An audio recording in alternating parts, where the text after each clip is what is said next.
Hello, everyone. This is Joshua Alvarez coming to you with a response video to a video that was shared to me by a friend of mine. That video is by Robert Gagnon, and it is titled, "Is Dan McClellan Right That Ancient Israel Accepted Lesbianism?" Part 4 of my rejoinder to McClellan. And to give some background into who's Dan McClellan? Who's Robert Gagnon? Dan McClellan is a scholar of the Bible of the liberal Christian persuasion. He does not believe that the Bible is the inspired, inerrant, infallible Word of God. And Dan McClellan is also a supporter of the sodomite agenda, the LGBTQ movement. I am not. I am a Bible believer. I believe in the Bible. I believe that the Bible strongly condemns the sin of sodomy in Leviticus chapter 18 and 20. But one thing that I agree with McClellan on is on the subject of lesbianism, or women having sexual relations with other women. I have written an entire book on the subject of what the Bible teaches about sex. It is called Lawful Sex by Joshua Alvarez. It's available on Amazon.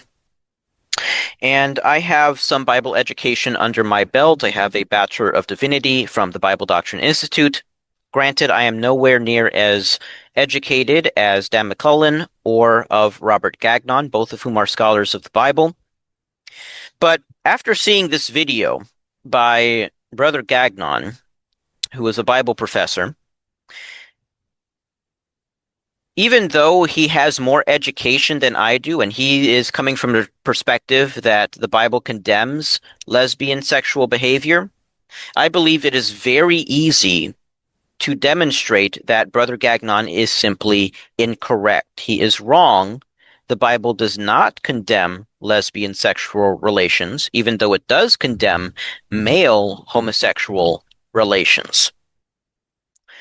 So let's get into the video and into why Brother Gagnon's reasons for condemning lesbian sexual behavior are incorrect.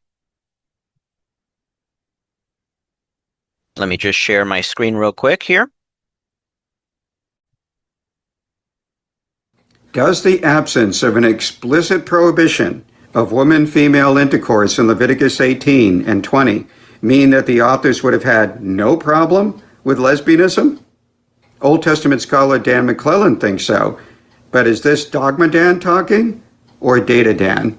That's the question that we're going to explore in this video. Part 4 of my rejoinder to Dan McClellan's 44-minute responding to Robert Gagnon. Hi, I'm Robert Gagnon, visiting Bible scholar at Wesley Biblical Seminary in Ridgeland, Mississippi. I've been publishing on the Bible and homosexual practice, among other things, for a quarter century. Dan McClellan thinks, along with a few other scholars, like Jacob Milgrom, Saul Oljan, that ancient Israel did not have a problem with woman-female intercourse. He complains about my reference to homosexual practice in connection with Leviticus 18:22 and 20:13, in part because these prohibitions specifically reject only man-male intercourse.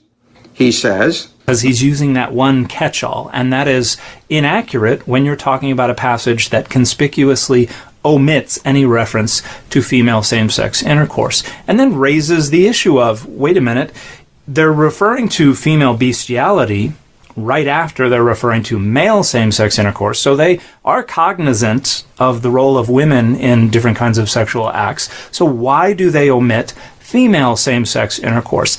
This may have something to do with their rationale for condemning male same-sex intercourse. McClellan uses the absence of explicit mention of woman-female intercourse as a basis for denying. And any and all homosexual practice is universally and eternally condemned. The text doesn't support that at all. Is that the most likely interpretation of the data?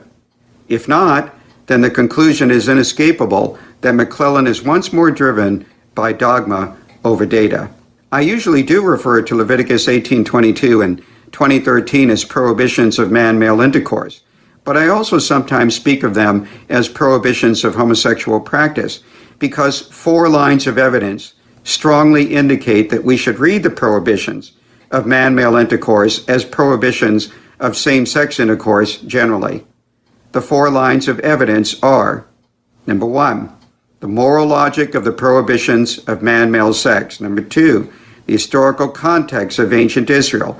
Number 3, the later Greco-Roman view of lesbianism. And number 4, the history of interpretation of these prohibitions in early Judaism and Christianity. First,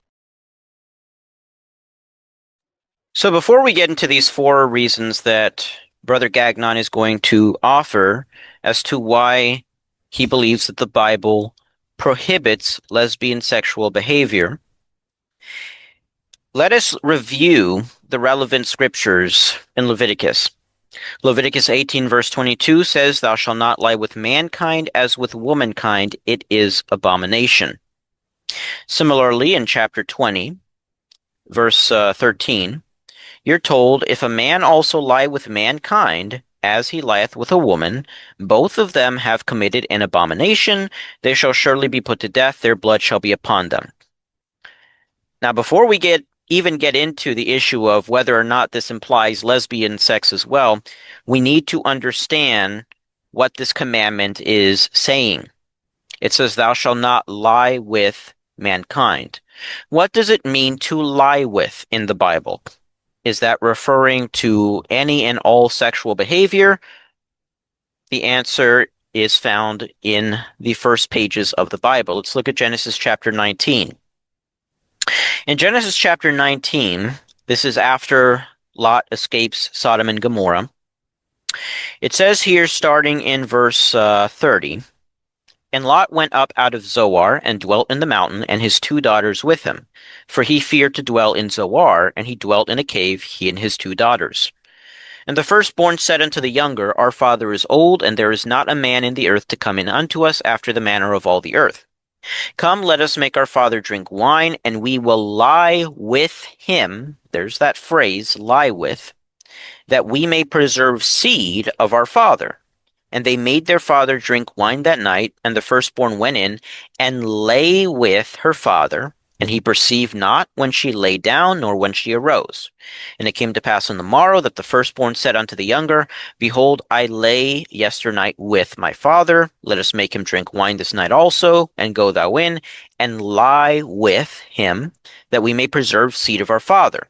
And they made their father drink wine that night also, and the younger arose and lay with him, and he perceived not when she lay down, nor when she arose. Thus were both the daughters of Lot with child by their father." So here we are told exactly what it means to lie with someone in a sexual sense in the Bible. It does not refer to any and all sexual activity. It specifically refers to the sex act that normally results in pregnancy. That is penetrative sexual intercourse with the male organ. That's what it means to lie with. If we look at other examples of lie with in the Bible, for example, in Genesis, let's look at Genesis. Genesis chapter 30, verses 15 to 17. "And she said unto her, Is it a small matter that thou hast taken my husband? And wouldst thou take away my son's mandrakes also? And Rachel said, Therefore he shall lie with thee tonight for thy son's mandrakes.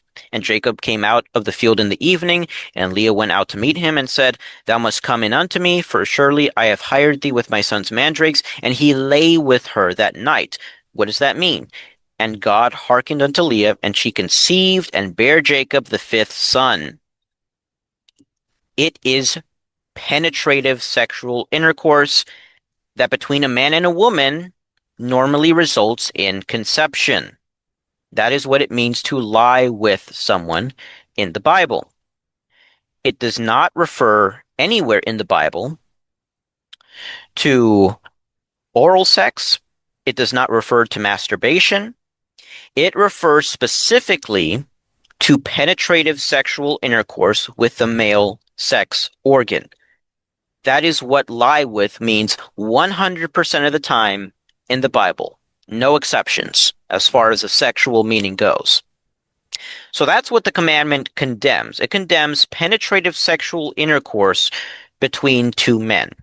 Now, with that said, with that in mind, Now that we know what the commandment is saying, what it's not saying, let's look at Brother Gagnon's 4 reasons as to why he believes this commandment prohibits female sexual relations. First, their moral logic. These prohibitions of man-male intercourse imply a prohibition of woman-female intercourse on the same principle by which man-male intercourse is forbidden. If it is wrong for a male to play the role of a female in an act of sexual intercourse with a man, then it would be wrong for a woman to play the sexual role of a man in an act of sexual intercourse with a female. Okay? He's basically arguing what's good for the goose is good for the gander. If this commandment is condemning a man playing the part of a female in sexual intercourse, then it must also condemn a female playing the role of a man in sexual intercourse. If we go by that logic, remember, what does this command actually condemn? This commandment does not condemn all sexual behavior between 2 men. It specifically condemns a man lying with mankind. It specifically condemns penetrative sexual intercourse between men with the male sex organ. Okay? And it's true that this commandment would condemn a man playing the part of a female in sexual intercourse. Well, how does a man play the part of a female in sexual intercourse here? By being penetrated by another man. Because this commandment is condemning penetrative sexual intercourse between 2 men. So the way that a man would play the role of a female in penetrative sexual intercourse is by being penetrated by the male sex organ. Now he says if that's wrong, then it's also wrong for a woman to play the act of the man, to play the role of the man in sexual intercourse with another female. Problem. The commandment is specifically talking about penetrative sexual intercourse with the male sex organ.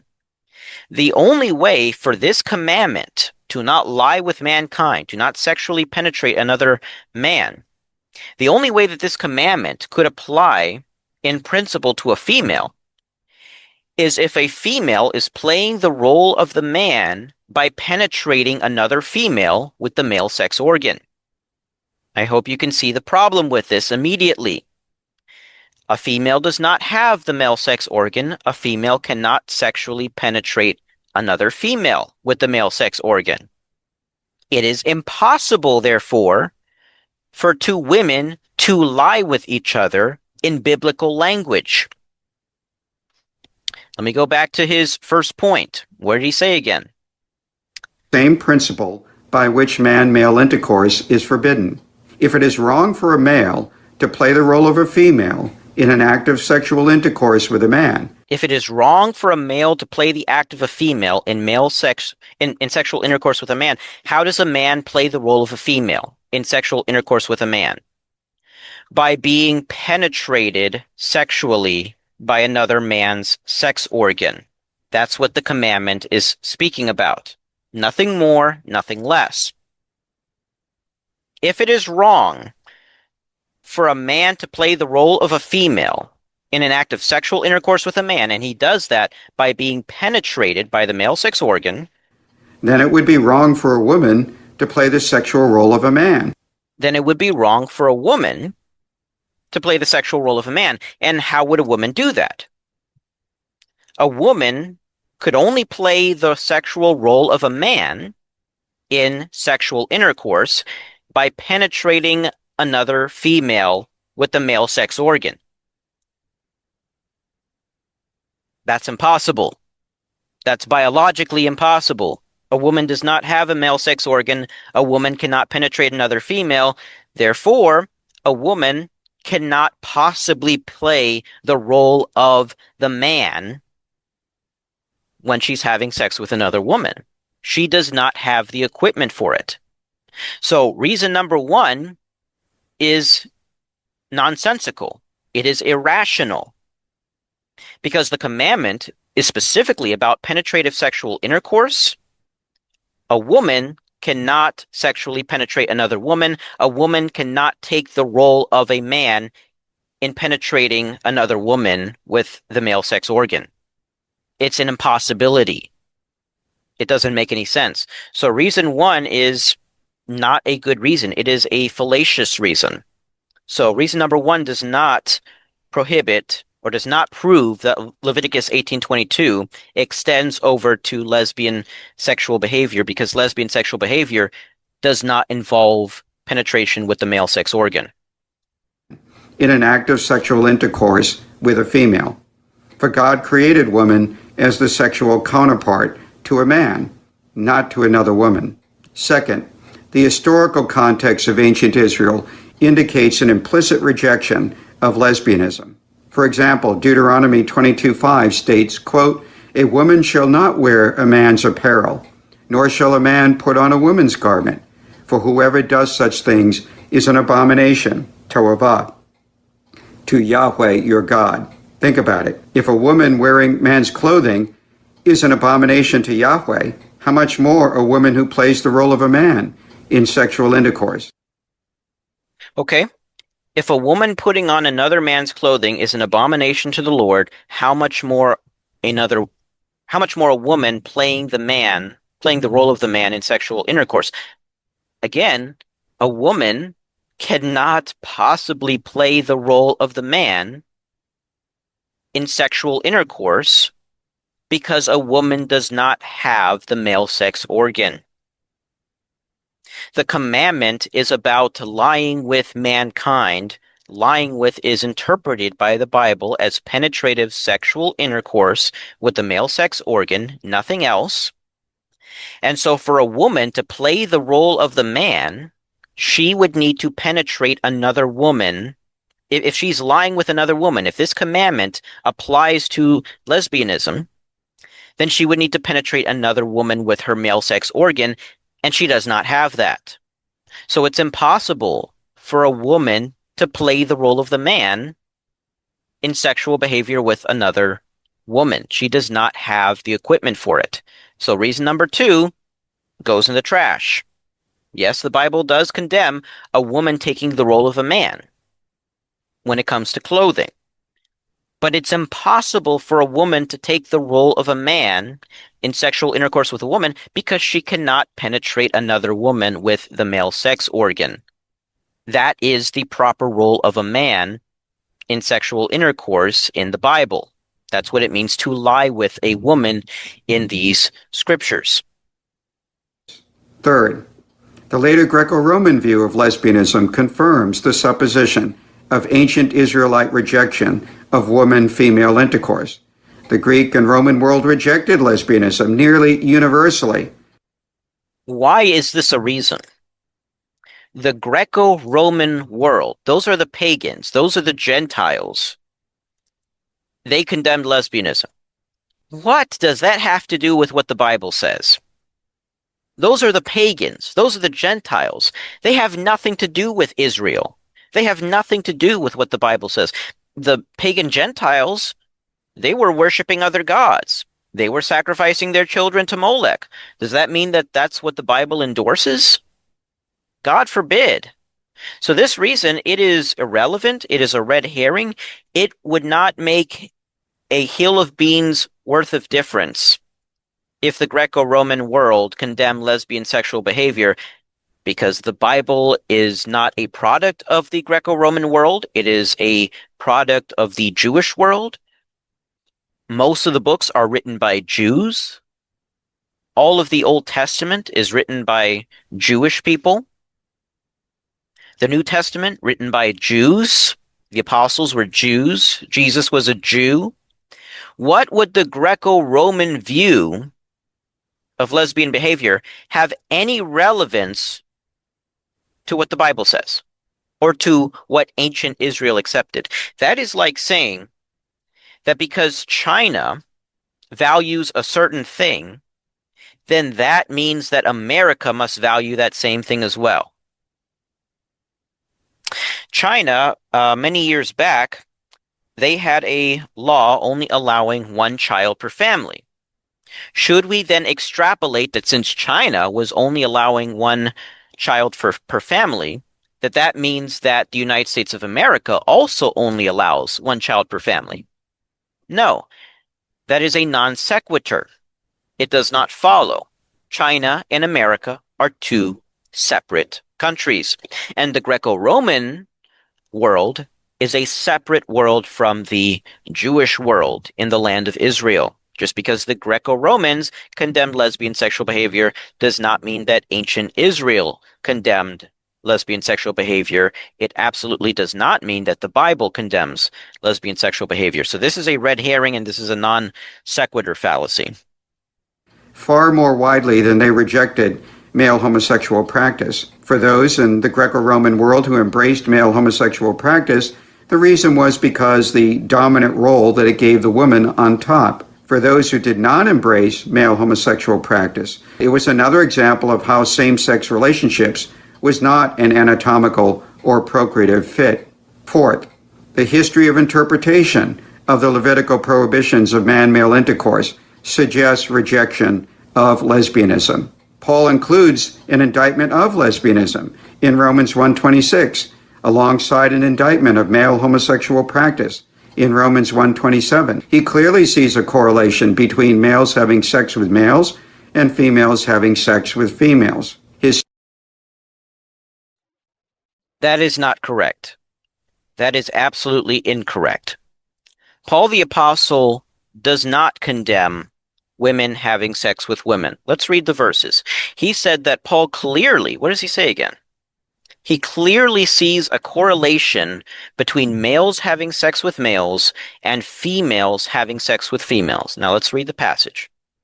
Romans 1:26 and 27. For this cause God gave them up unto vile affections, for even their women did change the natural use into that which is against nature, and likewise also the men, leaving the natural use of the woman, burned in their lust one toward another, men with men, working that which is unseemly, and receiving in themselves that recompense of their error which was meet.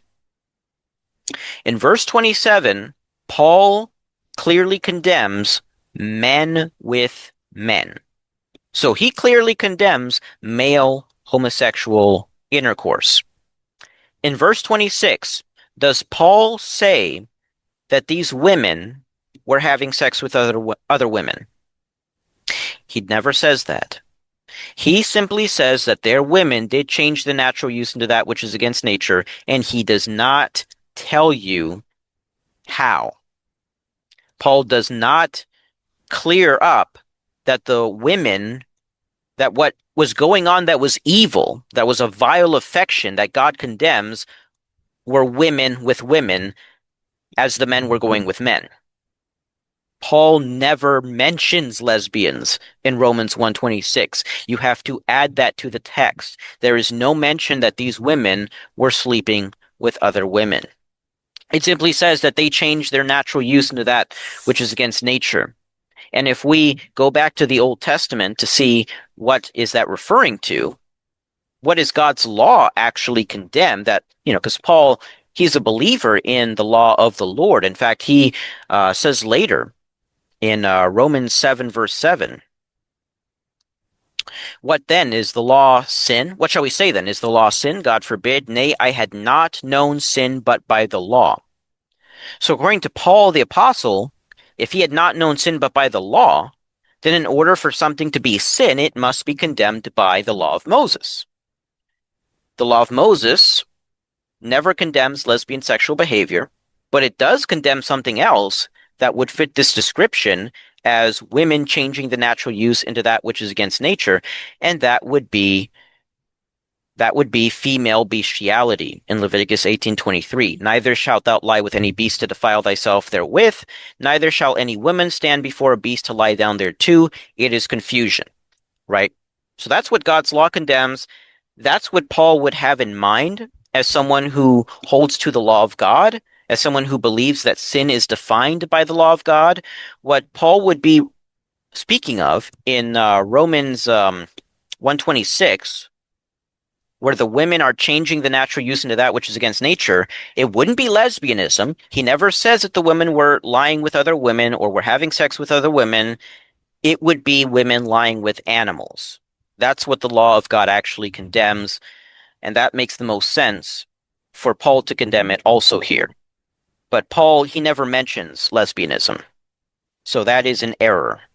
Sex with females. His statement, quote, even their females, underscores how deep the rot is in contemporary Greco-Roman society, when even females have debased themselves by engaging in same-sex intercourse. You're adding to the word of God, Brother Gagnon. Paul never says that they change the natural use into that which is against nature by engaging in same-sex intercourse. He never says the women were sleeping with or having sex with other women.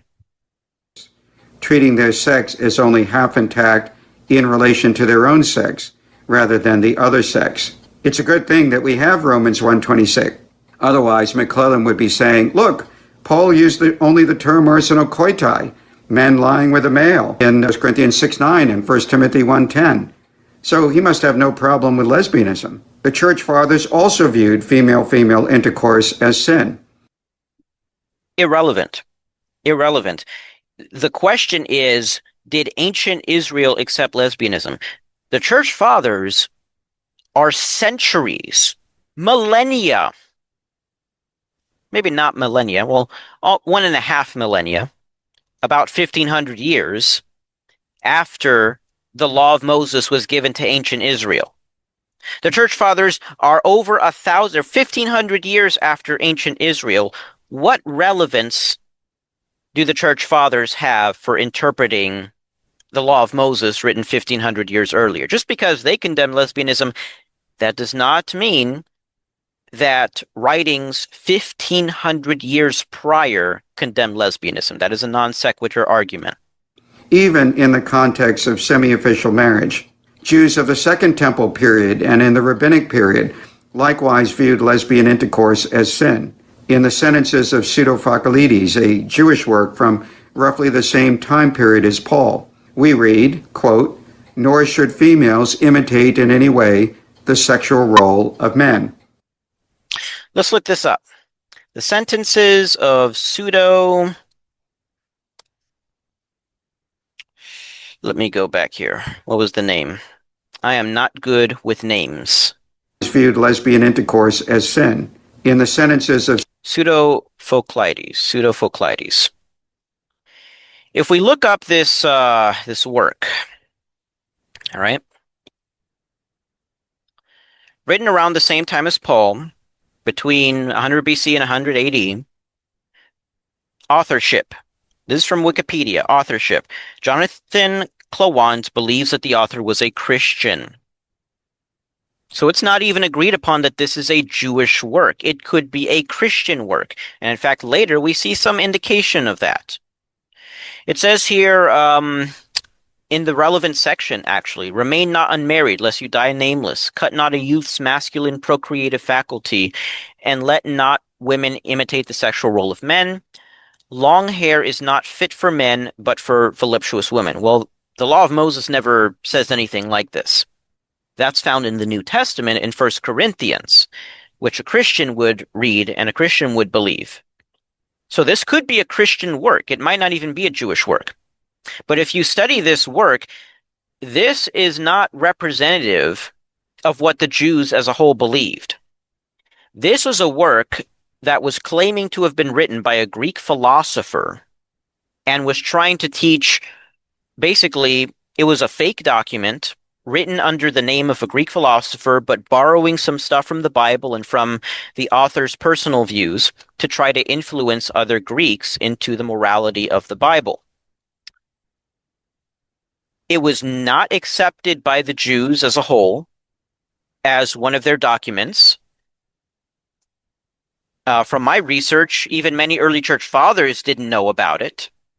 So to say that this work proves that the Jews were condemning lesbian sexual behavior in the Second Temple period, that is grossly incorrect. That is a very bad presentation of the data. This work is a one-off random work by either a Jew or a Christian writing under a fake Greek name to try to influence other Gentiles. It was not held by the Jewish people. It was not held by the early Christians. It is a one-off work that might not even have been written by a Jew. So to use that to prove that, oh, well, the Jews of the Second Temple period condemned lesbian sexual behavior as sin, that is absolutely stretching it. Of Pseudo-Phocalides, a Jewish work from roughly the same time period as Paul. We read, quote, "Nor should females imitate in any way the sexual role of men," unquote, 192. A rabbinic commentary on Leviticus known as Sifra, here on Leviticus 18:3, lists among the practices of the Egyptians and Canaanites that must not be copied, not only men marrying men, but also women marrying women. Lesbian sexual behavior does not require marriage. Just because this other Jewish work, after the temple was destroyed, just because this other Jewish work condemns lesbians getting married, that does not mean that they viewed Leviticus 18 as prohibiting all lesbian sexual behavior. It simply means that they condemned two women getting married, having a relationship, calling that a marriage with certain covenants and expectations. So the Sifra does not prove that ancient Jews in the Second Temple period or afterwards condemned lesbianism.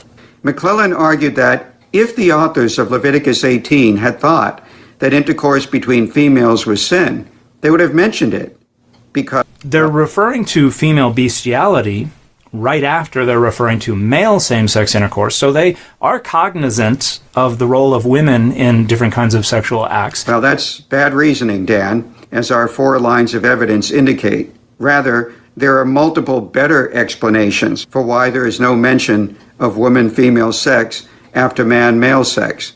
The most obvious reason why woman-female sex is not explicitly mentioned, but female-animal sex is that woman-female intercourse did not involve penetration or transfer of semen, whereas sex between a woman and male animal, they believed, could entail such. Moreover, did you hear that?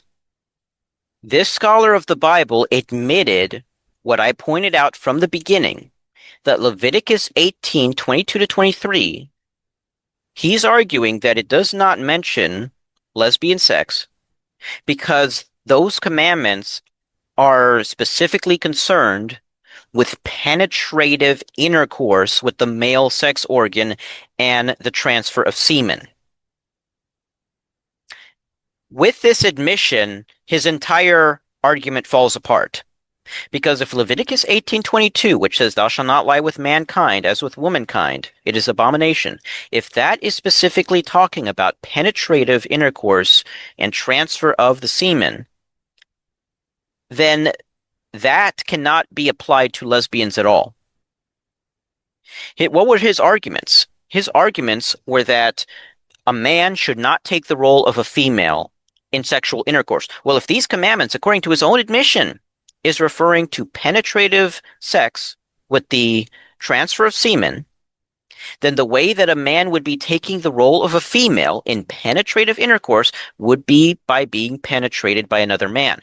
The only way that a female would take the role of a male in such penetrative intercourse is if she penetrated another female with her male sex organ, which is biologically absurd.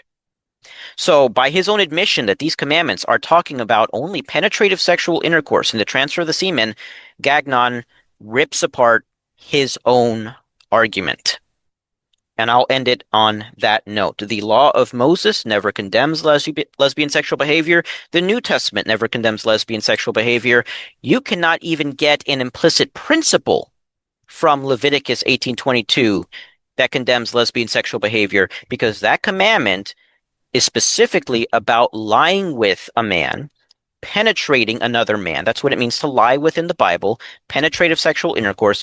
The commandment is restricted to penetrative sexual intercourse, and a female cannot penetrate another female with the male sex organ.